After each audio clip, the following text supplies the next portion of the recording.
God's judgment, we can be certain that evil people who have persecuted God's people will one day be judged.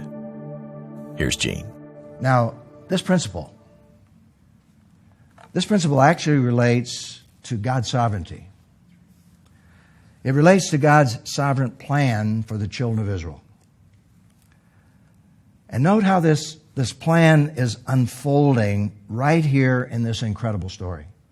Even though God's name is not mentioned, you can see God at work in protecting His people, His chosen people.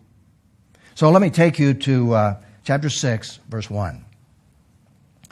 That night, sleep escaped the king. Now, this is right in the process of what Esther is trying to do and what Mordecai are trying to do to save their people. This is not an accident. That night, sleep escaped the king, so he ordered the book recording daily events to be brought and read to the king. I suppose he thought, maybe if I just have somebody read this stuff, it'll put me to sleep. Well, what happened? Those who were reading to the king that night, and he couldn't sleep, and you know as well as I know who's in control here of keeping him from being able to sleep. God's at work here. They found the written record of how Mordecai had informed on Bigthana and Teresh, two eunuchs who guarded the king's entrance when they planned to assassinate King Ahasuerus. And you remember that appeared earlier, in the book of Esther. And so the king just inquired. He said, what honor and special recognition have been given to Mordecai for this act? I mean, he saved my life. And notice the king's personal attendants replied, nothing has been done for him. Well, this is the fascinating part of the story, which really becomes intensely ironic, because at the break of day, or when it was daylight, who should appear on the scene but Haman? He walks in to the palace. And so consequently, the king said to Haman, the first guy that appears on the scene, he says, what should be done for the man the king wants to honor? Now, what do you think Haman thought? Well, who would he want to honor but me? And so you pick up the story in Esther chapter 6, verse 6, latter part of the verse. Haman thought to himself, who is it the king would want to honor more than me? I mean, he's coming off of this high. He's just bragged to his wife. He's bragged to his friends. He's talked about all of his wealth. He's talked about his position over everybody else. So logically, who would the king want to honor but me? Haman told the king, in answering the question, for the man the king wants to honor, have them bring a royal garment that the king himself has worn and a horse the king himself has ridden. He can just see himself in that situation. And he says, which has a royal diadem on its head. Put the garment and the horse under the charge of one of the king's most noble officials. In other words, he's saying, just go and find someone next to me, but under me, who is going to lead me through the city and be honored. He goes on to say, have them clothe the man the king wants to honor, parade him on the horse through the city square, proclaim before him, this is what is done for the man the king wants to honor. Well, you know what happened. He goes home and he tells his wife. We read about it in Esther 6:13 that when he relayed this information to his wife and his friends, they knew that Haman was going to be doomed because he's being set up to be revealed as the one who is trying to destroy Mordecai. So in Esther 6:13, Haman told his wife Zeresh and all his friends everything that had happened. His advisors and his wife Zeresh said to him, since Mordecai is Jewish and you have begun to fall before him, you won't overcome him because your downfall is certain. In other words, Haman, you've had it.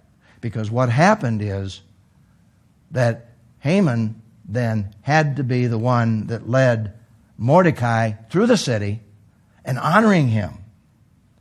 And he realized what a humility this was for this guy who thought he was going to be the one that's honored. And here he has to take his worst enemy and honor him as he leads them through the city, honoring him in just the way that he outlined that he should be honored.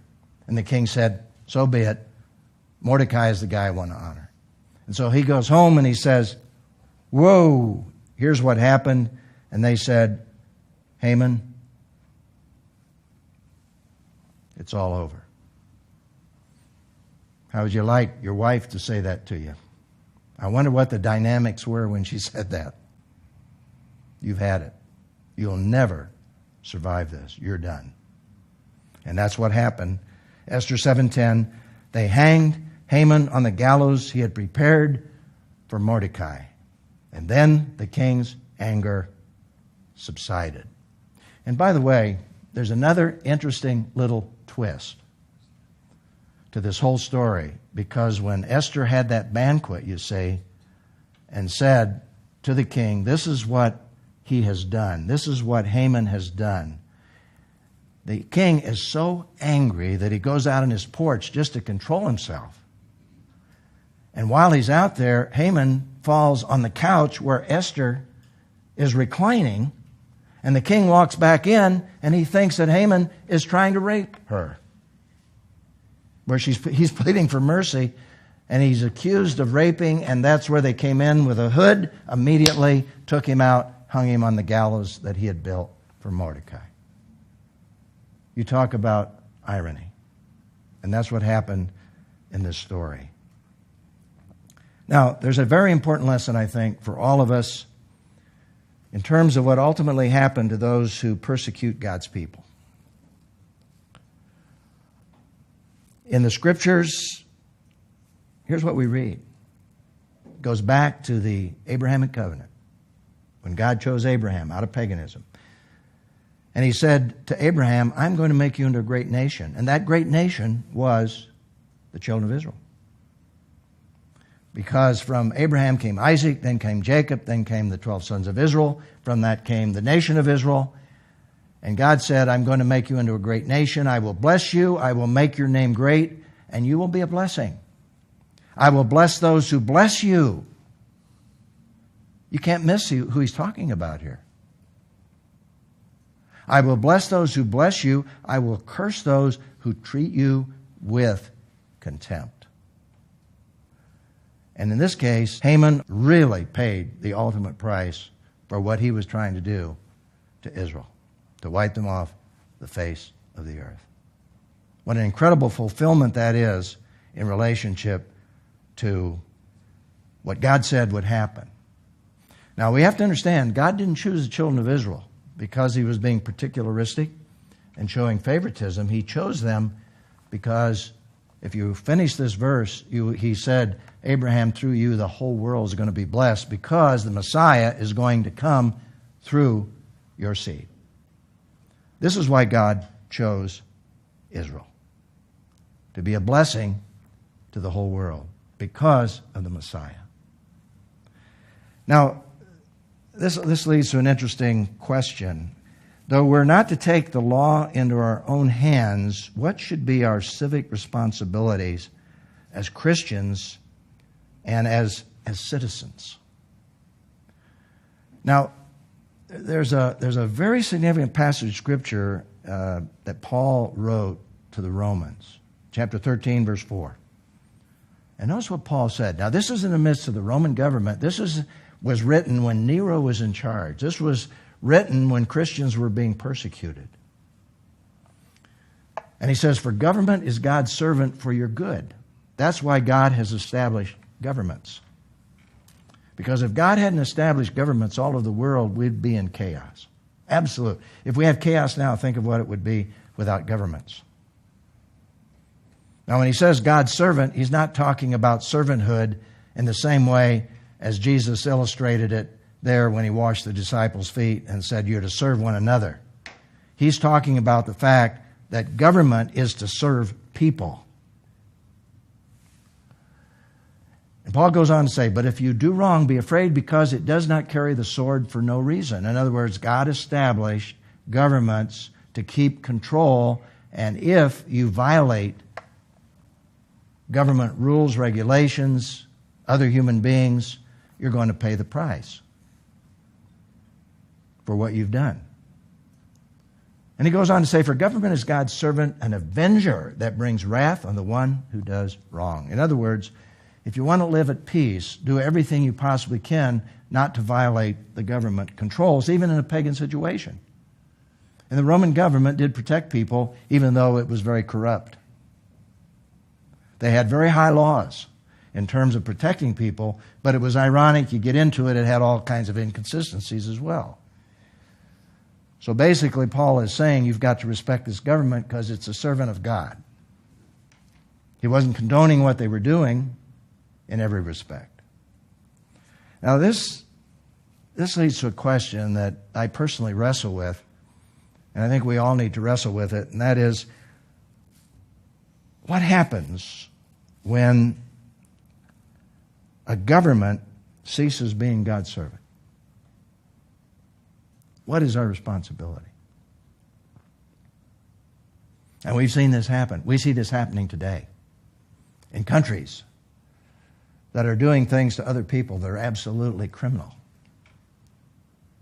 in terms of what they're trying to do and wiping out. That's been a story of history.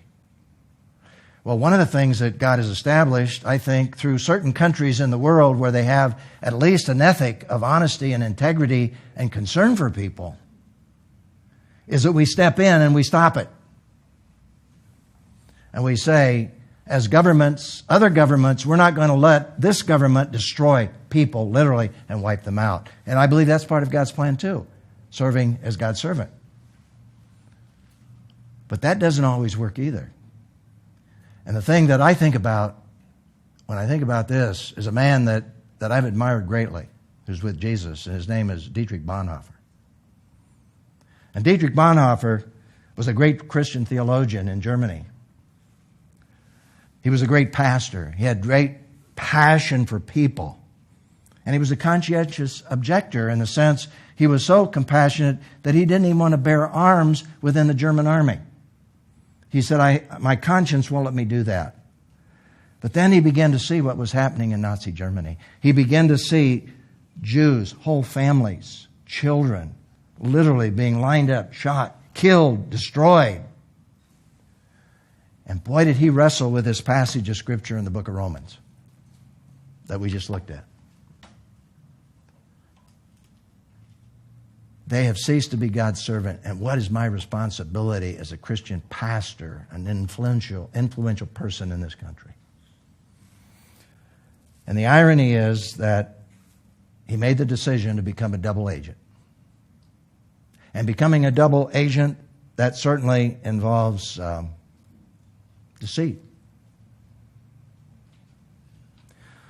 But as he looked at it, he said to himself, there's a time, there's a place where I must go by a higher law, as it were, to protect people who are being wiped out and destroyed.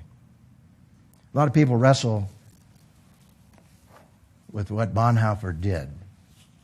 Now, the irony is that he paid the ultimate price for what happened there. And I have here in my hands one of the greatest books on Bonhoeffer by Metaxas. And when he paid that ultimate price, this is what he said. This is the end. For me, the beginning of life. That's an incredible example of commitment to Jesus Christ.